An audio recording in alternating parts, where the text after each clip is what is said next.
Hello दोस्तों, आप सभी का आपके इस यूट्यूब चैनल में स्वागत है। और आज हम यूपीएससी मेंस पीवाईक्यू की सीरीज को आगे बढ़ाते हुए नेक्स्ट ईयर के पीवाईक्यू क्वेश्चन को लेंगे और उसे सॉल्व करने की कोशिश करेंगे। और आपको क्या करना है, इस वीडियो के बाद आपको उसी क्वेश्चन को लिखना है और फिर से प्रैक्टिस करना है कि आपसे वो हो पा रहे हैं या नहीं। इस एग्जाम में पीवाईक्यू मेंस या पीवाईक्यू प्रीलिम्स का बेहद इंपॉर्टेंट रोल है। तो आप इसे बिल्कुल भी स्किप ना करें। हमारे वीडियो के थ्रू आप बस धीरे धीरे वन बाय वन वीडियो देखते जाएं और उसे खुद से सॉल्व करने का प्रयत्न करें। आइए देखते हैं। प्रीवियस वीडियो में हमने 2013 के पीवाईक्यू को देखा था। आप देखिएगा जाके, जो इस वीडियो में नए आए हैं वो पुराने वीडियो को 2013 के पीवाईक्यू के हमने 3 क्वेश्चन डिस्कस किए थे, उसे आप जरूर देखिएगा। आज हम 2014 मेंस के पीवाईक्यू को लेकर आए हैं। पहला क्वेश्चन पूछा गया था इसमें, भारत में 18वीं शताब्दी के मध्य से स्वतंत्रता तक अंग्रेजों की आर्थिक नीतियों के विभिन्न पक्षों का समालोचनात्मक परीक्षण कीजिए। चूंकि हम इसमें क्या देख रहे हैं, चूंकि हम इसमें जो आधुनिक इतिहास है, आधुनिक इतिहास है जो वो स्वतंत्रता की जो पहले का पोर्शन है उनके पीवाईक्यू हम यहाँ डिस्कस कर रहे हैं। तो आप इसे अच्छे से समझने का प्रयत्न कीजिए। अब देखिए, यहाँ पे पूछा जा रहा है कि भारत में 18वीं शताब्दी के मध्य, 18वीं शताब्दी का मध्य क्या होता है, 1750, वही लमसम आसपास। और स्वतंत्रता कब प्राप्त हुई, 1947 में। अब इनके बीच में जो अंग्रेज शासन किए हैं, उनके बीच में अब भाई अंग्रेज शासन कर रहे हैं तो उनकी अपनी अलग आर्थिक नीति होगी, उनकी अपनी अलग सामाजिक नीति होगी, उनकी अपनी अलग राजनीतिक नीति होगी। तो उसी प्रकार से यहाँ हमें आर्थिक नीतियों के बारे में डिस्कस करना है। आइए देखते हैं कि आप इंट्रो में क्या लिखेंगे। इंट्रो में आप कुछ ऐसा डिजाइन कर सकते हैं। मैंने लिखा है कि भारत में ईस्ट इंडिया कंपनी का आगमन व्यापारिक उद्देश्य से हुआ था। बेहद सही बात है भाई कि व्यापारिक उद्देश्य से हुआ था। वे लोग व्यापार के उद्देश्य से भारत आए थे।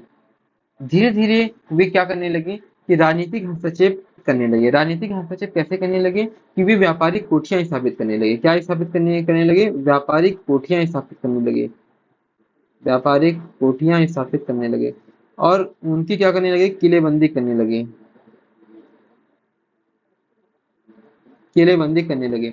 जब ये चीजें होने लगेंगी तो अब भाई जहां भी व्यापारिक कोठी स्थापित करेंगे और जहां भी किलेबंदी करेंगे, वहां भी क्या करेंगे, वहां के राजाओं से लड़ेंगे या उन्हें युद्ध करना पड़ेगा या फिर उन्हें मतलब संघर्ष करना पड़ेगा वहां के लोगों से, वहां की जनता से। तो वे धीरे धीरे क्या करने लगे, अब आगे राजनीतिक हस्तक्षेप करने लगे और महत्वाकांक्षा उनकी बढ़ गई जाती है। अब वे क्या होते हैं कि 1858 तक ईस्ट इंडिया कंपनी ने बाद के प्रत्यक्ष ब्रिटिश शासन द्वारा सामाजिक, आर्थिक, राजनीतिक रूप से हस्तक्षेप किया। 1858 तक ईस्ट इंडिया कंपनी ने, इसके बाद में प्रत्यक्ष ब्रिटिश शासन लग गया। 1858 के बाद, जो 1857 का जो विद्रोह होता है उसके बाद ये काम होता है। अब आप इसके मेन बॉडी में क्या लिखेंगे, मुख्य भाग में क्या लिखेंगे, इसके आप मुख्य भाग में क्या लिखेंगे भाई। देखिए, अब आप किसी क्वेश्चन को अच्छे से लिखना है तो आप पहले क्या करो, आप पीछे से रिलेट कर लो। पीछे से रिलेट कैसे करोगे, तो अंग्रेजों के आगमन के पूर्व भी तो कोई आर्थिक नीतियां थी यहाँ। तो आर्थिक नीतियां क्या थी, वो कृषि में लोग निर्भर थे, हथकरघा उद्योग था, हस्तशिल्प में बेहतर थे लोग, है ना। मतलब क्या थे, जितने भी कार्य हो रहे थे वो अपने हस्त से, अपने हाथ से रचे हुए थे। लेकिन आजादी के समय क्या था, भारत कृषि प्रधान जरूर देश था, कृषि प्रधान देश जरूर था, किंतु अनाज का आयातक देश था। मतलब कि अनाज यहाँ पर्याप्त मात्रा में नहीं था। इसके इसके अर्थ में, मतलब अनाज बाहर से आ रहे थे, इसका अर्थ में इसके जिम्मेदार कौन था, इसके लिए जिम्मेदार अंग्रेज थे। अंग्रेजों की आर्थिक नीतियां थी, है ना। अंग्रेज थे, ब्रिटिशर्स थे और उनकी आर्थिक नीतियां थी। ओके, आर्थिक नीतियां थी। ये पीछे से रिलेट किया हमने। अब दूसरा है 1757 से 1813। 1757 से, अब देखिए इसमें क्या लिखना है आपको कि आपको इस क्वेश्चन में दो भागों में बांट देना है। पहले भाग में ये लिखना है कि 1757 से 1813 के बीच में क्या रहती है आर्थिक नीति। और चूंकि 1813 में जो चार्टर आता है और जो औद्योगिक क्रांति होती है 1858 से के बाद क्या होती है आर्थिक नीति। तो 1757 से 1813 ये अंग्रेजों का प्रारंभिक काल है। क्या, कौन सा काल है, प्रारंभिक काल है। अब भाई जब प्रारंभ में लोग आए थे यहाँ अंग्रेज लोग, तो वो किस उद्देश्य से आए थे, सिंपल सी बात है, व्यापार को बढ़ावा देने के लिए आए थे। अब जो भी उनकी आर्थिक नीतियां होंगी व्यापार के लिए तो होंगी। व्यापार के लिए कैसे होंगी, वे यहीं से राजस्व एकत्रित करेंगे, राजस्व यहाँ से एकत्रित करेंगे और यहीं की वस्तुओं को खरीद करके वे क्या करेंगे, मतलब बेचेंगे, अधिक मूल्य में बेचेंगे बाहर ले जाकर के, जिससे उन्हें मुनाफा होगा। और यहाँ के जो कच्चे माल हैं उन पे एकाधिकार जमा लेंगे। जैसे कपास की बिक्री पर उन्होंने एकाधिकार जमा लिया। बुनकरों को क्या करेंगे, कम कीमत से लेंगे सामान और फिर बाद में अधिक मूल्य पर बेचेंगे। धन का धीरे धीरे क्या होने लगा, बहिर्गमन होने लगा। धन का बहिर्गमन का सिद्धांत यहाँ से ऐसा बोल सकते हैं हम। तो ये 1757 से 1813 के बीच थी इनकी व्यापारिक नीति थी, आर्थिक नीति थी, जो कि व्यापार के उद्देश्य से प्रेरित थी। इतना आपकी बात क्लियर हो गई होगी आई थिंक। अब लेकिन 18वीं सदी के अंतिम चरणों में अब देखो यहाँ पे एक दौर आता है, एक दौर ये आता है भाइयों बहनों, एक दौर आता है औद्योगिकरण का। किसका आता है, औद्योगिकरण का दौर आता है। अब भैया जब औद्योगिकरण का दौर आएगा ना, तो क्या होगा इसमें कि औद्योगिकरण के दौर में क्या होगा कि अब जो भी नीतियां होंगी वो ऐसी नीतियां बनाई जाएंगी जो यहाँ बन रही हैं वस्तुएं ब्रिटेन में, उनका जो माल है वो उनकी उपनिवेशों में बिके। अब भाई ये तो बात सही है कि जहां औद्योगिक क्रांति हो चुकी है वहां तो इनका माल बिकने से रहा है। अब ये कहाँ बेचेंगे अपना माल, अपने उपनिवेशों में बेचेंगे अपना माल। तो अपने उपनिवेशों में बेचेंगे, जैसे भारत हो गया और भी जितने भी उपनिवेश थे उस समय, अमेरिका तो हाथ से छूट गया था पहले, और भी जितने भी उपनिवेश थे वहां बेचेंगे। तो ब्रिटेन में औद्योगिक क्रांति इसका जो इसके प्रभाव देखने को मिलते हैं। व्यापारिक पूंजीवाद जो पहले था, हमने बताया ना 1757 से 1813 के बीच, 13 के बीच व्यापारिक पूंजीवाद था। तो जो व्यापारिक पूंजीवाद था वो किसमें बदल गया, औद्योगिक पूंजीवाद में बदल गया। अब ये इसमें क्या करती है, 1813 का एक चार्टर आता है और इसमें क्या करता है ब्रिटिश लोग कि फ्री ट्रेड, मुक्त व्यापार की नीति अपना लेते हैं और इसके सफल क्रियान्वयन के लिए साम्राज्य विस्तार नीति के बनाते हैं। अब इसका अगर सफल क्रियान्वयन करवाना है तुमको इस नीति का, तो तुम्हें क्या करना पड़ेगा, साम्राज्य विस्तार करना पड़ेगा। साम्राज्य विस्तार कैसे करोगे, साम्राज्य विस्तार क्या क्या यहाँ पे आते हैं, इस साम्राज्य विस्तार के द्वारा ज्यादा से ज्यादा भूभाग पर आप कवर कर लोगे के क्षेत्र को, जिससे क्या होगा कि आपकी नीतियां बढ़ेंगी, आपके व्यापार बढ़ेंगे, आपके जो उद्योग धंधे हैं वो उसका विकास होगा, राजस्व एकत्रित होगा और लाभ होगा। ये हमने बता दिया मेन पॉइंट। लेकिन इसमें आपको नंबर क्या दिलाएगा, नंबर दिलाएगा नकारात्मक दृष्टिकोण और सकारात्मक दृष्टिकोण। कि नकारात्मक क्या था इसमें नजरिया और आप क्या देख पा रहे हैं, सकारात्मक नजरिया आप क्या देख पा रहे हैं। तो नकारात्मक आप ये ले सकते हैं कि 1860 तक ब्रिटेन में क्या था, औद्योगिक क्रांति का चरण था। अब इसमें क्या होता है, पूंजी का संचय कंप्लीटेड मतलब पूरी तरह से हो जाता है, लेकिन रेलवे, बागान, जहाज, ये सब जो होती है ना, ये सब जो है ब्रिटिशों की बोला जाए तो ब्रिटिशों की हित से प्रेरित है, ना कि यहाँ की जनता से प्रेरित था। मतलब जितने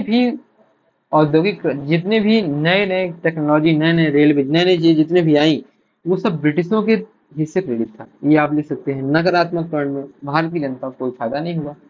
सकारात्मक में ये लिख सकते हैं कि भारतीय अर्थव्यवस्था में आधारभूत ढांचे के विकास में निवेश हुआ और बजट निर्माण, कृषि मंत्रालय, अकाल नीति, ये सब के लिए ब्राइट फ्यूचर बन गया। तो ये आपका पूरे क्वेश्चन का आंसर था। मैं आशा करता हूँ कि आप इस क्वेश्चन को लिखेंगे और स्वयं से इसके उत्तर को डिजाइन करने का प्रयत्न करेंगे। इसमें कुछ भी नहीं करना है, ठीक है। ऐसे धीरे धीरे आपकी जो प्रैक्टिस है होती जाएगी। नेक्स्ट जो क्वेश्चन है वो है, सेकंड क्वेश्चन आपके एग्जाम में आया था कि पानीपत का तीसरा युद्ध 1761 में लड़ा गया था। बिल्कुल सही बात है भाई, यूपीएससी से क्वेश्चन पूछती है, 1761 में लड़ा गया था, बता दी। अब ये पूछ रही है कि इतनी अधिक साम्राज्य जो प्रगंपी लड़ाइयां हैं वो पानीपत में ही क्यों लड़ी गई, प्रश्न नहीं आ रहा है।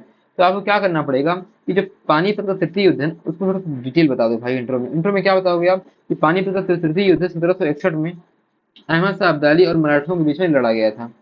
अब जिसमें मराठा जो होते क्या हो जाते हैं जी, मतलब हार जाते हैं और इनका दिल्ली पर सपना जो है राज करने का चूर चूर हो जाता है। ठीक, यहाँ पे एक पॉइंट आप ये ले सकते हो और दूसरा पॉइंट आप ये ले सकते हो खुद से कि पानीपत की जो स्थिति है, पानीपत की जो भौगोलिक स्थिति है उसके बारे में आप लिख सकते हो यहाँ पे, ठीक है। तो पानीपत की भौगोलिक स्थिति क्या कि ये पश्चिमोत्तर प्रांत पर, मैं आपको मैप में दिखाता हूँ ये कहाँ पे है। ये जो तो आपके पश्चिमोत्तर साइड है, कहाँ है, पश्चिमोत्तर साइड है, पश्चिमोत्तर साइड है। तो ये जो है तो सबसे सुटेबल एरिया है लड़ने के लिए। कैसे लड़ने के लिए आपको समझाते हैं। देखिए, जो भी यहाँ से यहीं से आक्रमण हुए हैं, क्योंकि यहाँ तो भाई सी है पूरे, यहाँ से लोग आने से रहे स्टार्टिंग फेज में। अब स्टार्टिंग फेज में लोग यहीं से आ रहे थे। अब जब यहीं से आ रहे थे तो अब दिल्ली में, अब भारत पर अगर शासन करना है तो उनको कहाँ शासन करना पड़ेगा, दिल्ली में अगर शासन करना है तो पानीपत में पानी मतलब दिल्ली पहले आक्रमण करना पड़ेगा। तो अब दिल्ली वाले क्या सोचेंगे कि हम इनको दिल्ली ना आने दें, सिंपल सी बात है भाई, कोई भी अपनी राजधानी में नहीं आने देगा। ये तो नहीं है कि राजधानी में आने देगा इसके बाद जो है तो हम लड़ेगा। वो थोड़ी देर पहले गए कहाँ, पानीपत में गए, पानीपत में वो लड़े। अब ये लोग भी पानीपत में आए। पानीपत क्यों था सुटेबल एरिया, आइए इसको आप समझते हैं। ये आपको मैप बना देंगे आप एग्जाम में, तो आप बहुत अच्छा रहेगा। पानीपत में लड़े जाने के विभिन्न कारण हैं। पहला क्या है, राजनीतिक सत्ता की केंद्र रही दिल्ली पर नियंत्रण के लिए लोग वहीं पे लड़ रहे थे। ठीक है भाई, अब यहाँ तो लड़ेंगे नहीं नेपाल में, बांग्लादेश में लड़ेंगे नहीं, यहाँ तो पहला एरिया यही है, पानीपत आ रहा है तो लोग यहीं लड़ेंगे, सिंपल है। दिल्ली के शासक उत्तर पश्चिम के आक्रमणकारियों को पानीपत में रोकने की चाह रहे थे। वही मैंने बोला कि दिल्ली के जो शासक थे वो पानीपत चाह रहे थे कि पानीपत में ही जो आक्रमणकारी है वो रुक जाए। उत्तर में क्या है, हिमालय है, दक्षिण में समुद्र है, उत्तर पश्चिम से ही आक्रमण संभव है। आप जो जान रहे हैं आप वही लिख रहे हैं, कुछ एक्स्ट्रा नहीं लिख रहे हैं आप। खाद्य आपूर्ति के लिए बेस्ट लोकेशन था, उत्तर पश्चिम से भाई यहाँ खाद्य आपूर्ति आ सकती है। जो जो यहाँ पॉजिटिव पॉइंट लग रहे हैं आप सब लिख दो। खाद्य आपूर्ति हो सकती है, बेस्ट जगह है, यहाँ से सैनिक जो सैन्य समर्थन जो सहायता है वो सब आ सकती है, जितना है सब लिख दो आप। ग्रांड ट्रंक रोड पानीपत के पास से ही गुजरती है, तो ये आप एक आवागमन का एक अच्छा साधन है ना, आवागमन का अच्छा साधन है। सैन्य सामान रसद की आपूर्ति आसानी से हो सकती है। यहाँ पे आप लिख सकते हो क्या, आवागमन, आवागमन का अच्छा अच्छा साधन है। ठीक है, पांचवा पॉइंट आप लिख सकते हो कि पानीपत का इलाका कम जनसंख्या वाला इलाका था, इसके लिए आप युद्ध के लिए क्या थी, ये अनुकूल जगह थी। ये हमने आज दो क्वेश्चन देखे, बहुत ही सिंपल क्वेश्चन थे। अब आप क्या करिएगा, आप दोनों क्वेश्चन को लिखिएगा और लिख के खुद से करने का प्रयत्न कीजिएगा। इससे आप देखेंगे कि आपका बहुत ही जल्द धीरे धीरे करके TYQ मेंस के जितने भी हैं कवर होते जा रहे हैं। और अगर अच्छा लगा हो तो वीडियो को लाइक, सब्सक्राइब एंड शेयर जरूर करिएगा। मिलते हैं नेक्स्ट वीडियो में, धन्यवाद।